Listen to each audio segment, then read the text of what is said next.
Yung bubong nilipad po. Sabay dito. Oh no. Sabay dito sa tindahan. Yung bahay ni Direk.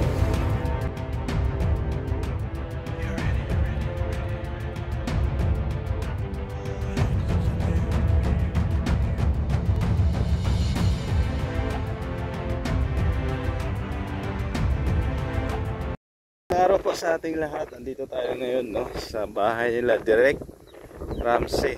Dito po si Direk, yung ating trabahador dati na kinuha natin, no, sa ating pabahay. At syempre kilala nyo ito dahil lagi po itong nakikita sa ating mga live at sa ating mga vlog. So ngayon po inilapit sa atin ni Direk, no, nagbaka sakali lang po siya, baka matulungan sila para po sa kanilang bubong, no, dahil inilipad po yung bubong nila ang kasagsagan po ng bagyong Uwan. Nakuhanan ko po yan ng video. Ilalagay ko po yan dito, no, sa ating vlog. So andito sila, tatay, si nanay, saka si Direk. Ayan, nay, magandang araw. Good morning, tatay. Kamusta na? Saan ka galing, nay? Hanap ng kwarta. Walang tubig, no? Ayan, nakita ko kasi kahapon yung bahay nyo, nilipad yung bubong, no? Grabe, nakalbo po yung bahay nila.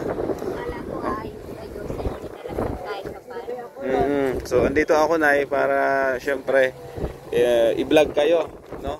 Itong vlog na to, yung purpose nito is para mapanood din ng ibang viewers natin, sponsor, na gusto din kayong tulungan, ha? Tapos, saan kayo, nay, nang nangyari yung paglipad ng bubong nyo? Saan kayo lumikas? Pinuntahan ko pa kung sabi ko pa ako matumbag dito sa yun. Ibig sabihin, lumikas kayo. Saan kayo lumikas, tay? Sa malaking Ito sa bahay na to. Oo, ayan, matibay itong bahay na to. Bagong gawa po ito, kapitbahay namin. So kung papansinin nyo, dito yung bahay nila, malapit sa irrigation. Doon po. Ayan, dyan lang sila lumikas. Tapos yung bahay natin, doon lang banda. Ayan, doon. Ayan. So, maulan. Naghanap ka pala ng ng makakain. Sana mahanap buhay ay walang tubig. Walang tubig. Mineral, inumin, gano'n? Bawal? Wala. Wala, no? Sarado yung mga bilihan ng tubig. Sarado, no? Saka brand out. Maraming poste na nabagsakan. Ano nga pala pangalan mo, nay? Nanay Norma. Ayan. Pwede bang masilip yung bahay nyo? Silipin ko, ha? Nay, silipin natin. Ayan, dito si Direk. Ayan, Direk. Silipin natin yung bahay nyo. Ayan. Bato naman yung bahay nila, yung dingding, bato. Kaso yung bubong nila, lang, kahoy lang, tay. Light materials lang. Ano to? Ito yung, ito yung pintuan. Sinaraduhan mo? Pinako mo, pinako? Open yan? Buksan doon natin para makita. Yan, ito si Tatay Gardo. Tatay po ni Direk. Ayan. So dito ba ang bukasan? Sarado pala yan, nakapako. Nakatali sa loob. Ayan po, grabe ang nangyari sa bahay nila. Talagang nilipad yung bubong. Yan, hindi lang sila, pati yung kapitbahay dyan. Tay, yung bahay nyo dyan, nilipad din? Ay, grabe. Ayan, kawawa din. So lakas kasi ng hangin, no? Nung umpisa pa lang ng bagyo, yung hangin papunta dito hindi pa masyadong malakas, nakaligtas yung bahay nyo. Nung pabalik na, doon na lumipad yung bubong nyo. Kasi malakas yung pag yung pabalik. Malakas yung pabalik na ganun. Ayan, so silipin natin. Tayo yung mga gamit nyo, nabasa? Saan? Ay, grabe. May TV kayo dito? Ay, grabe. Ayan po, grabe nangyari. Atong trapal, tinakip nyo lang para hindi mabasa yung gamit. Ayan po.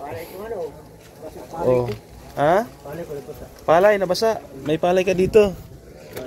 Ayan, may palay pala siya dito. Tinakpan mo. May palay siya dyan. Mga 3 sako, 4 na sako. Ayan, dito po ang bahay nila. Buti na lang, wala kayo dito nung nalipad yung bubong nyo. Nung pag-alis nyo, saka bumigay. Nung pag-likas nyo dyan. Grabe, no? Direk, hindi ka dito. Yan, si Direk. Direk, saan yung ano nyo? Tulugan mo, tulugan. Ito yung tulugan mo, ito yung kama mo. Yung kay papa mo. Doon sila. May kama din doon, kasama si nanay. Saan yung kusina nyo? Lutuan. Dito ang kusina nyo. Ito yung kusina nyo. Yan, dito kayo nagluluto. Sa labas. Sa labas. Dito. Bumigay din. Parang may dirty kitchen kayo dito. Yan po, nawasak din. Grabe. So, kawawa din sila direct. No? Ayan. Ano yan direct? Mga damit. Ano po, ulan lang po yan? Mga ulan ko po. Mga unan nyo. Ayan. So, Tay, itong bagyo na to, hindi mo ba inaasahan na ganito kalakas? Ngayon lang naglakas. Ngayon lang naglakas. Mga nagdaang bagyo. Nay, ngayon lang talaga ang malakas na bagyo. Nung mga nagdaang bagyo, hindi naman nilipad yung bubong nyo. Hindi naman. Ngayon lang talaga ang grabe kalakas, no? Pero ito, ikalawa ng gano'n nangyari kasi ganan ko pa. Nilipad din ito. Lahat ni parang ginanong-ganon siya ng hangin. Kinusot-kusot. Oo, kasi kung mapapansin nyo, ano siya, bato naman yung ano nila, yung bahay nila. No, bato naman siya. So, yun nga, ang ano nito, yung trusses niya, kahoy, kahoy, no? Yan, madali lang naman i-refer to, no? Trusses, tapos bubong. Lagay ko dyan sa baba. Tapos ano lang yan dyan, maglagay lang yan ng bakal dyan, para matibay, oo. Tapos mapansin ko tayo, ba't walang bintana, tinakpan yung bintana? Ano kasi yung pag naulan ay mababasa ka talaga. Kaya tinakpan nyo. Naampias. Hindi mainit, hindi naman. Dito, tinakpan nyo din. Oo. Dati po kasi yung butika daw. Ano to ito dati na? Dating budiga. So, ibig sabihin, parang pinamana lang sa inyo itong budiga na ito. Istakan ng palay. Tapos, dito na kayo nakatira tayo. Bata pa po, ganyan lang. Bata ka pa, dito na kayo nakatira. So, ang ano kasi dito, hanap buhay nila tatay, pag sasaka ng palay, ano tayo? Pagsasaka ng palay, tapos, ikaw na, ano pala ang trabaho mo na? Para laba. Yan, labandera po si nanay sa sentro na, nag-ano ka doon. Para na Pang tulong-tulong din kay tatay, pambiling ulam, bigas, ganun. Ilan pala anak niyo nay ni tatay? Dalawa. Saan yung isa? may asawa na nasa Babae? Babae. Ayan. Sino panganay? Si Direk? Panganay ka Direk? Ha? Bunso. May apo na rin kayo. Ilang taon ka na pala? Ilang taon ka pala nay? Ilang taon ka na? 60. Ikaw tay, ilang taon ka na? 62. Mukhang mukhang 32 lang eh. Ayun bro, kita mo naman yung bahay nila. So, andito tayo kasi. Saan kayo natutulog? Dito daw sila natutulog. Ayun. Lipat kayo sa bahay, may isang Yun.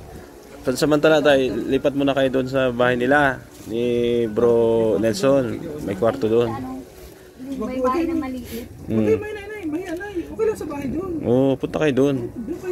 Sa ngayon, pag na-upload to, sana may tumulong sa atin.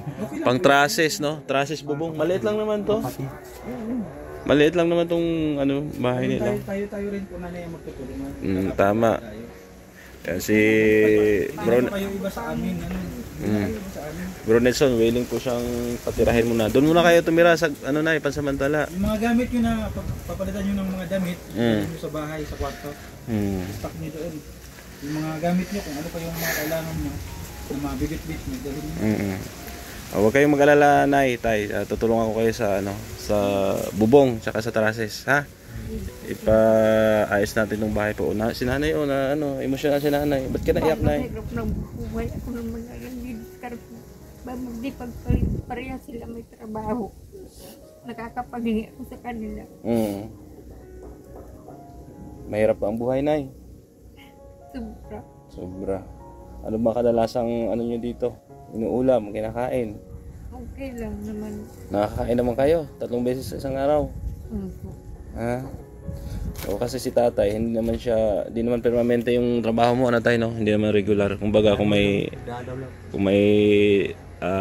trabaho dyan, construction, pumapasok siya. Tapos sa Danawan, nagdadanaw din siya. Yung Danawan po, palayan yan. Halayan. So grabe no, ako ay nalulungkot din sa inyo kasi ito nga yung dinanas ng bagyong uwan. Grabe ang bagsik. Buti na lang yung bahay namin hindi na nasira kasi nagtali ako ng bubong. Hindi ba kayo nagtali ng bubong, Nay? Ha? Sabi, Ayaw ba para siya? naman mga Ayaw sana. matanda na ako. Ay pagkalis niya ay diretso ginanon yung bubong. Sino ayaw umalis? Siya. Ayaw mo umalis sana, Kuya Edmond? Dito ka lang sana. Nung umalis ka, saka natanggal yung bubong. Dapat kung hindi ka umalis, kasama ka sa bubong. Buti sino nagsabi na maalis siya? Pinuntahan mo na sabi mo na maalis na. Ay tinigyan ako sa baka kako. Ang lamig na masyado ng oras. Nakita ko si Ate Pai. Nagagano-gano. Oo. Gumagalaw-galaw na. Alis na ako ba? Upo silang gano'n. Pero may tinali kayo sa bubong niyo? Wala kayong tinali. Ay meron magbagay yung mga tayo. Mga pabigat, nilagay ng mga pabigat. Parang nakita ko may mga gulong mga Ay ano po yung pagpawid. Pawid lang yung bubong niyo, pawid. Okay. Kasi pag tag-init ay sobrang init.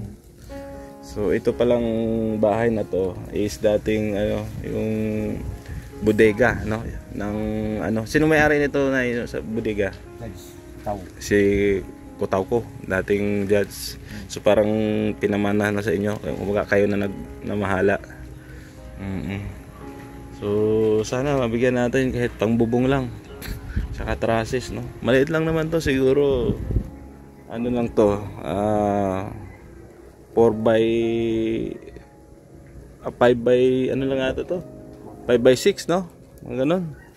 O 4 by 6 meters. Maliit lang.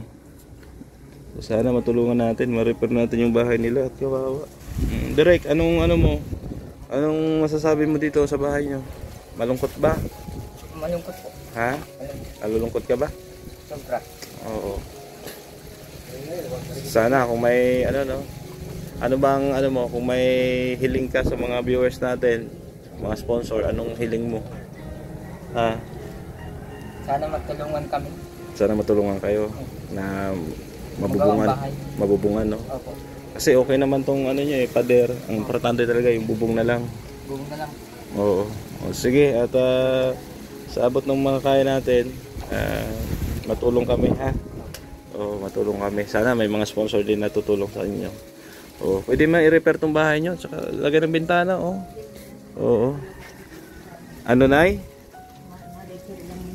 Ma-repair lang para makatira kayo ulit dito, Ayan. So, wala kayong dito? CR? May CR din kayo? Wala kayong CR? Pero pwede maglagay ng CR dyan. Pwede din magbutas dyan, Ayan. So, nakakaawa din. Tingnan nyo yung mga gamit nila, nakatambak. Pati dito. Ayan. So, sa ngayon ay, naibibigay muna ako galing sa aking bulsa, ha. Kunting tulong lang to. Tapos, itong video na to, pag may na-upload, baka may tutulong pa sa inyo, ha. Ito, pambili-bili nyo lang muna ng bigas o pagkain, ha. Galing sa akin ito, ha. Pagpasensyahan mo muna, Nay, kasi kakatapos ko lang magpagawa ng bahay. Bali, ubos yung budget natin. So, yan lang muna ang tulong ko sa inyo galing sa YouTube natin. Ha? Malaking tulong. Malaking tulong na yan. Siyempre po may bigas na kami pang ulam na. Kung wala kayong ulam, punta lang kayo sa bahay. May mga dilata kami doon. Ha? O papuntahin ko si Direk doon. Hindi rin kami makaluto. Hindi kayo nakaluto? Kasi wala nga kayong Saan ba kayo nagluto? May kalan kayo or sa lang? Yung apoy lang? Apoy lang po. Yung kahoy lang? Gatong? Kaya minsan bubuhusan ko pa luto. Buhusan niya tuling. Tama. So dapat may gasol din kayo, O sige lang, mag-pray lang tayo na may tutulong pa sa inyo, ha. Basta ayaw ko lang muna mag-promise na basta yung mga sponsor naman natin, may mga gininto ang puso yan na pagtulong sa ating mga kababayan, lalo na at kailangan tulong, Basta mag-pray lang tayo, Nanay. Ano pangalan mo ulit, Nay? Norma. Nanay Norma. Ayan po, si Nanay Norma. Linis na ako. Sige lang, ha. Lang kayo, maghintay-hintay lang kayo. Ayan, salamat daw po. Ayan, Direk. Ha? I-repair natin yung bahay mo pag may na tayo. Budget. Oh, may budget na tayo. Ano tayo? Okay lang i-repair ang bahay mo? Walang problema. Matibay. Pagandahin natin, lagyan natin aircon. Hindi po. Ha? Akala ko lagyan ng aircon. Ayan po, pinapatawa ko lang kayo, ha? Patasin. Ha? Ayaw ko ng patasin. Oo. Ganyan mo tayo, ganyan mo. Pwede man yan, pwede mang ayusin to. Ayan, saan pala napunta yung bubong nyo? Saan ilog? Yan, dito po nilipad yung bubong nila, oh. Saan? Ito. Ito mismo, ito, hindi ito. May kahoy na yan po. Saan? May kahoy niya. Imag-grip na ka. Ah, dito. Hindi ito. Dapat niya. Hinakot mo lang. So doon nilipad, banda. Yan, yung mga kubo dyan, oh, bumigay din, ano? Kay Kernel yan. Bumigay din, oh. So ito lang muna tayo, ha, direct. Sa ngayon, hintay-hintay lang, ha. Basta ito, pag na-upload ko, may awa naman ang Diyos, sana may tutulong sa inyo. At ako naman, willing din tumulong. Kahit maghambag ako ng ilang yero, walang problema yan, ha? Basta mag-pray lang direct. Ito, isipin natin, pagsubok lang ng Panginoon sa atin. Hindi naman magbibigay na hindi kaya nating lampasan. At least, di ba, safe tayo. Wala nangyari sa ating masama. Ano, tay? At least safe tayo. Wala nangyaring masama sa atin. Masira man yung bahay natin, pwedeng ayusin. Pero pag ang buhay na sira, hindi na kayang ibalik. Patay na tayo niyan. Oo, wala na. Diba? So, mag-pray lang tayo na may mabubuting puso na tutulong sa inyo. Oo, walang problema. Basta may itutulong tayo. May binigay ako ng konting cash kay nanay. Kayo na bahala doon. Ha? Ayan. So, salamat po sa inyo. Salamat po sa inyo lahat sa pagsama po sa ating vlog ngayong araw. At sana po patulungan po natin sila direct. Salamat na po. Oo. So, thank you din po, no, sa lahat ng ating mga sponsor, viewers na patuloy po na suporta sa ating programa. At ito nga ang sinasabi ko, back to charity na tayo dahil bahay natin hindi man naman totally tapos, pero ito yung ano natin, ito yung adhikain natin na makatulong, no, sa mga kababayan natin. So, hoping and praying na mapaayos natin yung bahay nila. Thank you at God bless po sa ating lahat. Paalam po muna, pansamantala.